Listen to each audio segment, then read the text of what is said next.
if you apply for a new birth certificate and it comes back with a name different from the name you have been using, you will have to do a correction of error or a deed poll or accept the name as it is on your birth certificate. Now, how would this happen? In the case of my mother, she had been using her name in a certain way her whole life because that's what her mother called her. So she assumed that was her first name. And like many of us from those times, you did not see your birth certificate until you came of age and applied for a copy for yourself in many cases.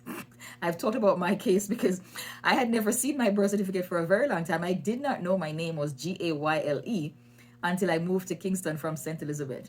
My whole life, my name was Gay. That's what I was registered at basic school and all age school. Anyway, funny story. But we did not see our birth certificates for a long time. And then when we get it, we realize that's not the name we have been using. Now, it is that you were registered one way, but you have been using the wrong name. You can either accept it and start using it this way and change any document that needs to be changed, or you can go and have it corrected, doing a correction of error, or if it's a name you do not like at all, then you can do a deed poll. In my mother's case, she was using her middle name as her first name because her mother called her by her middle name. You know, two parents name the kids and one parent prefer a particular name and that parent calls the child by that name and the other parent calls them by the other name. Case in point, me again. My dad only calls me by my middle name. My dad has never called me by my first name in my 30-something years.